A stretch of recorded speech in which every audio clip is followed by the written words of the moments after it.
Hello, lifters and listeners. Welcome back to the Lift Her Up podcast. I'm your host, Latrice. So glad to be here with you again today. Quick question. What song comes to mind when you hear the word independent? Yes. Okay. Yeah. We're doing song association today. It's okay. Just play along. All right.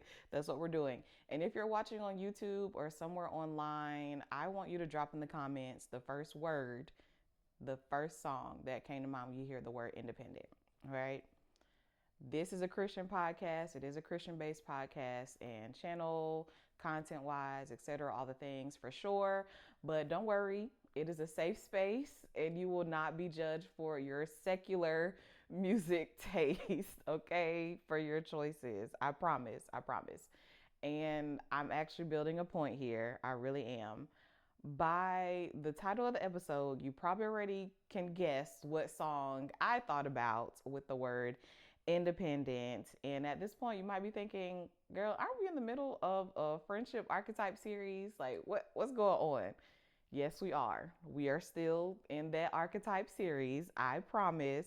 But I am building a bit of a different foundation with this friend type because I was thinking and preparing, and there is this societal and cultural aspect that I really think needs to be talked about and discussed because so far our archetypes have been focused on, or there's been a lot of background about childhood trauma and environmental factors that have gone at play for the different archetypes. And this one still has it for sure. This one still has it. But again, I think there's a different scope and different angle that needs to be reviewed and looked at. And that's what we'll be talking about today. Today, we are talking about the independent friend, okay? AKA Miss Independent. I'm not gonna sing the song, but you know it. I'm sure. I'm sure. So, going back to our word association game that we played just now, you probably thought about at least 3 to 4 different songs. I know you did because my brain did as well. I think about one and I can't help but think about another, and this one and that one. But have you ever questioned and wondered and thought about why there are so many songs about independence that are geared towards women, that women are literally their target audience, specifically the songs made to empower women? Have you thought about it? And this is not an episode where I'm knocking women empowerment songs. Quite the opposite, actually, because I love them. And I do think that we need those empowerment songs. I do. They're important. They're good. But when you follow the popularity of the music and the times in which they came out, there's this trend that is signifying different changes in culture and in media. And I think that is very important as we're talking about the independent friend, okay? So I'm 30, for those who don't know, and I grew up literally in the wave of the independent woman, all right? Like, I remember from young age, elementary school age, through adolescence, middle school, all the way through my teen years into college, there was always a song about women and independence, independent women, like everywhere. And this was really evident and symbolic of the times that we were living in, right? Like the shedding of traditional views for women, more women going into the job force, loosely gender roles and everything like that, as I say that. But it was a time where women started to be less confined to those traditional roles of being only in the household and only in like less laborious jobs and positions and careers, but we could also be CEOs and we could be bosses and entrepreneurs, and we could climb the corporate ladder if we wanted to. We could create and build things on our own. We could be ambitious. We could be overachieving if we wanted. We could seek more. And all those things are true, right? All those things are very much true. We can do those things. We can be all those things. We are those things, right? But a part of me has wondered as I was thinking about independence, if independence culture has ingrained our perceptions, our behaviors, and our relationships, really. What does it teach us about living in community with others? Does it make us better people? Does it make us better friends and family? Is it somewhat harmful to those things? And most importantly, how does it impact our relationship and our view of God? So, this is a question that I want you to think about throughout this episode. Has independence become a crutch in my personal and spiritual relationships? Has independence become a crutch in my personal and spiritual relationships? All right.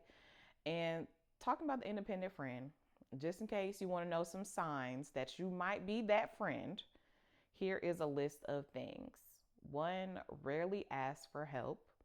Even when you're overwhelmed, your instinct is to handle it alone. Two is feeling uncomfortable being the one who needs support. So you might be a person who is great at listening. You're great at being there for others. But when someone asks you how you're doing, you keep it surface level.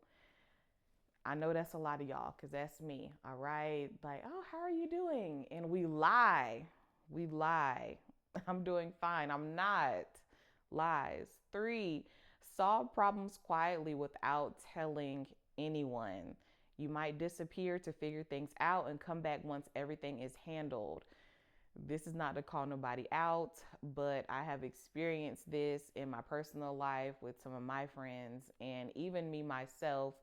I have a tendency, I was just telling a friend this week, I kind of like go recluse when I'm going through and I try to deal and heal as much as I can sometimes. And even when I'm not really over it, once I've healed to a degree or I've kind of like processed through it, that's when I'll come back around. Something that the Lord is, working out in me, I promise. The fourth sign is feeling guilty when people do things for you. So receiving help makes you feel like a burden. I see this a lot in a lot of people in my community. Five is process your struggles privately. So your friends may know your life updates, but they don't know your deeper emotional battles. So again, keeping things surface level, not actually explaining and expressing how you're feeling. You might actually be drowning in depression or anxiety, but you do such a good job of masking that they can't tell that you are severely struggling. And lastly is people describe you as strong all the time. But sometimes that label actually feels like pressure. So here's where we see our intersection with our strong friend. Hey, strong friend, you might be a cross between strong and independent as well. But if there's this feeling that you have to live up to this strong and achieving label that you've been given, then you might be the independent friend, right? So now let's go deeper because behavior always has a belief underneath it. This is where we're going to get into some of our internal beliefs for our independent friend. That main internal belief is I'm strong enough to handle this, right? Like I can do this on my own versus God has designed me to need people. He has designed me to need others. And that's where the tension is with independence, right? Because it's literally, well, if I'm designed to need others, that means I got to let people in. I have to show people different parts of myself. I have to like introduce them to my life and the different facets of me. I can't control everything. I just have to let it be versus I can just do this by myself. And many of us, we know that we weren't created to live in isolation, yet we struggle with accepting community and with accepting needing others and depending on other people. So that's where that tension lies. Independence becomes unhealthy when it turns into isolation, like we just talked about, hyper responsibility, distrust of others, and refusing support. But when we allow God to redeem our independence and spearhead it, the independent friend can actually become someone who is resilient, someone who is responsible, spiritually and emotionally mature, and someone who is able to lead and to serve without losing themselves, because that can be a fundamental part of that core belief too. It's like, if I need others, then I'm going to lose pieces of myself. And so many of our independent friends, they've developed this I can only rely on myself mentality. And that could be consciously or subconsciously, just like we were talking about in the beginning.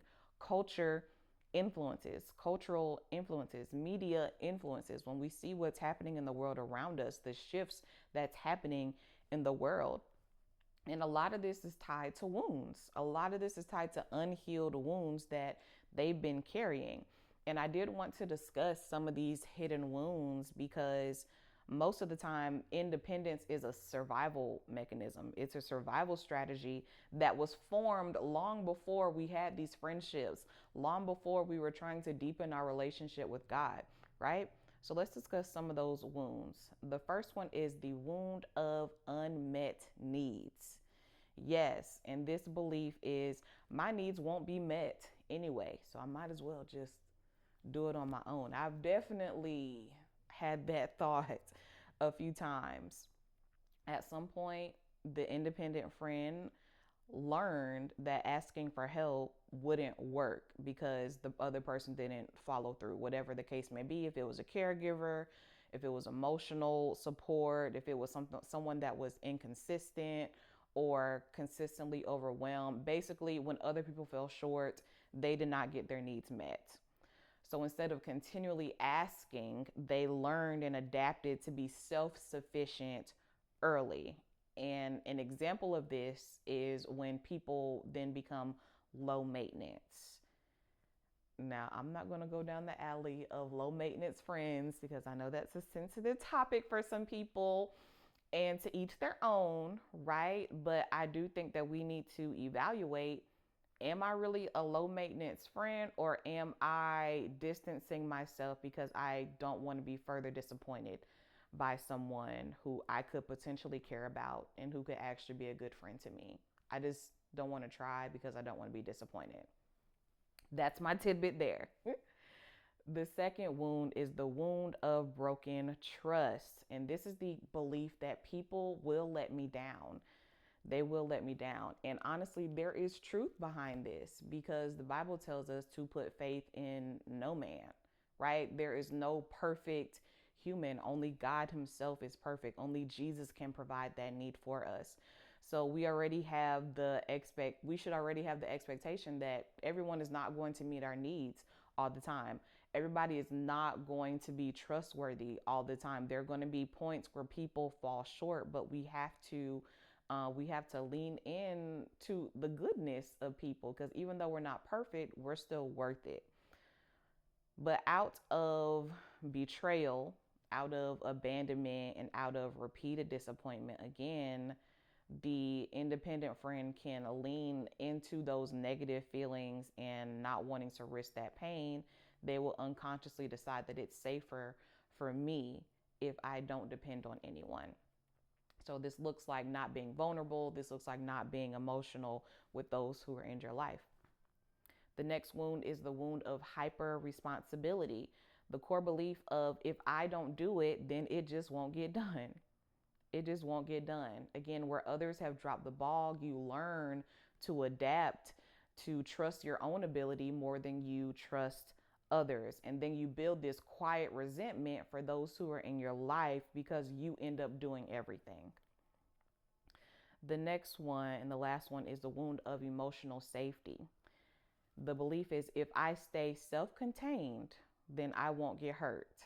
The illusion, the lie that isolation will fix all of my problems. If I disconnect with people, then I am literally taking away my problem. A lot of us think we have a people problem. If I get away from people, then I won't be hurt. Newsflash, you're a person. You're a person, all right? But this protective strategy that we have, this self preservation, not letting people close so that we can hide our deeper struggles. Again, you keep running away from people, it still leaves you alone with a person, and that person is you. So if you have unresolved things within yourself, which we all do while we are all on this side of glory, right? So you're running away from people, but you are still left with yourself, still left dealing with issues. And we are not created to do life alone. So you have to have community. You do, even if that is only one or two trusted people. But these wounds, they don't just impact our friendships, they don't just impact our relationship with our families and ourselves, it also impacts our relationship with God. Now, let's talk about what that looks like. How does our independence impact our relationship with God? First thing is it can replace our dependence on God. Independent friends are used to figuring things out, carrying their own weight, solving their own problems internally. I'm not going to anyone else. I'm just going to figure it out myself. So instead of bringing problems to God, bringing things to God, the con or the struggle, the tension with the independent friend is they might just think through the problem themselves. They will plan things out themselves. They'll try to handle it on their own and in their own strength. And then after they've done that, invite God in after. But we already know that scripture tells us to trust in the Lord with all of our heart and to lean not to our own understanding. So we are not to have partial trust. We're not to have a backup plan. We are not to do any of that. We need full dependence on God. The second way that independence can disrupt our relationship with God is that prayer becomes more informational instead of relational. This is a big one, okay? This is a big one. A lot of the times when we pray, we might just be thinking that we're just updating God. Like it's the 6 o'clock news and here's all the things that have happened in my life today, right? This is what's going on. Or this happened and here's what I'm doing. I need you to bless it. Okay? And that's an issue. That is an issue because when we are talking about relationship, that means it's a two-way street. We're not just telling God what's going on. Mind you, the Lord, he already knows what's going on. Not saying that he don't want to hear it, but he wants to have a conversation. He wants you to ask him about things as well as telling him things that are going on. Asking for his permission, asking for his insight, asking, well, God, what do you think about this? What do you want me to do? And also being honest when you don't know the answer. Instead of just trying to force yourself to figure things out, God, I don't know what to do. I need you. I need your help. So we need to turn it from being a report into actually being something that is reliance on God and not just reporting to him, because God desires our intimacy. The third impact of independence on our relationship with God is self-reliance masking as strength. So, from the outside point of view, independence can look like dependence, discipline, maturity, and strength. But on the inside, it sounds like I got this, I can handle this, I don't need no help. But the Lord knows our hearts, right? And it's actually a rhythm of I don't need to lean on God for this. I don't need to come to him with this. And this can also come in a form of pride. Pride can be a seed of this because we've learned from a young age or from society, from culture, that we have to survive. So that looks like I'm not going to lean on anyone, even God. Even if our words don't say it, our actions speak it. And fourth, it can limit our intimacy with God. Again, instead of expressing our vulnerability with him, we just talk about what's going on, but we don't go deeper in the things of God. We don't express our needs. We don't look for ways to find him in our struggles and in our worries and even the good things, even in the joy of it. You know, people, this sometimes the saying in the church is We don't call on God when we're in joyful seasons. Even when you're experiencing a season of abundance and joy, that is still a time for you to develop intimacy with God. You do not have to develop a relationship with God only when you're struggling. That's not true relationship. That's not true intimacy. Think about your day-to-day relationships with your parents, your siblings. When people only call you when they need something, but when things are going well, you hardly hear from them. Is that really relationship? Let's move on. But God is expecting our intimacy through vulnerability. All right. I don't have it together, Lord. I'm overwhelmed. I need you to lead me. This is true dependence. This is honesty. And that is what he is seeking from us. That is true intimacy. And lastly, it is the impact of our intimacy with God is our independence can control or be a substitute for trust. So the last impact of our independence interrupting our dependence on God is us using control as a mechanism for us saying that we're trusting God. And the core belief of that is I feel safer when I'm in control, but relationship with God says, Lord, I trust you even when I'm not in control, right? That is the wrestling. That is the wrestling. We have to let go of control, uncertainty, vulnerability, surrender. All of those things, they have to be given to God. That is the risk that we take. And for someone who is used to holding everything together, someone that's used to being the one with all the answers, right? That can feel terrifying. But trust requires risk, and you cannot build it without that. Now, let's talk about some Bible for the moment. Let's go to Jonah. This is our biblical piece. Our scripture is Jonah 1-4. Please read it if you haven't. But just a brief summary. Jonah was a prophet. The Lord gives him a word to go to the Ninevites, which are a very sinful, very sinful town. He tells Jonah to give them a word to repent so that they may be saved. Jonah didn't want to do that. There's a lot of historical reasons for that. The Ninevites were not good to the Israelites at that time. Nevertheless, Jonah didn't want to do it. He ran away. He disobeyed God.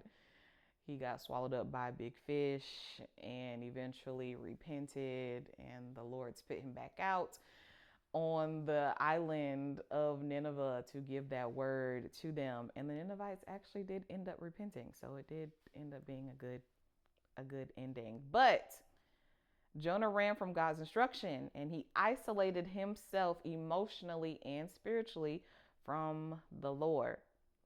These are independent traits that turned rogue. So he wanted to control his own path. He avoided accountability. He processed everything internally.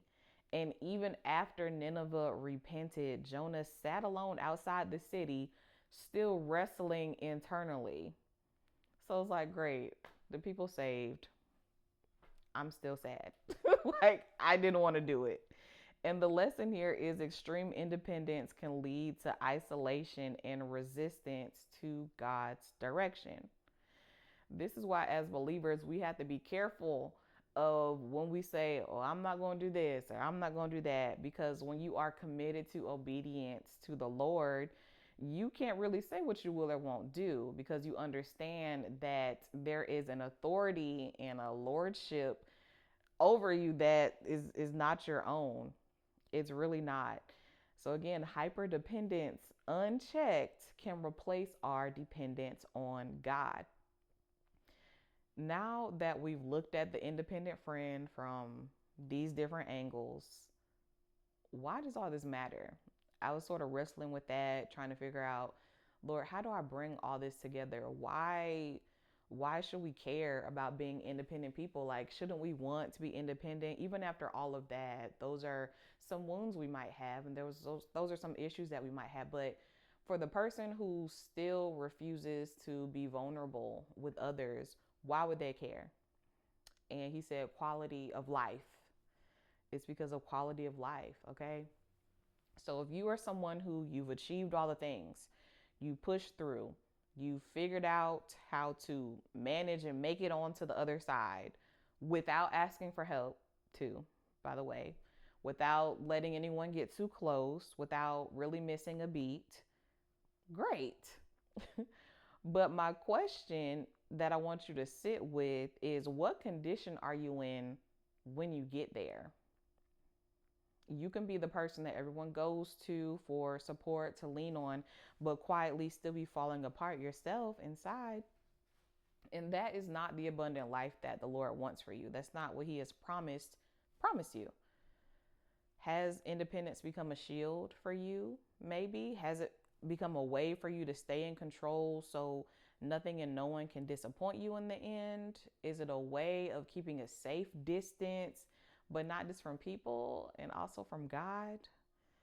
I know that's a lot of questions to think about and run down. Repeat them if you need to, go back.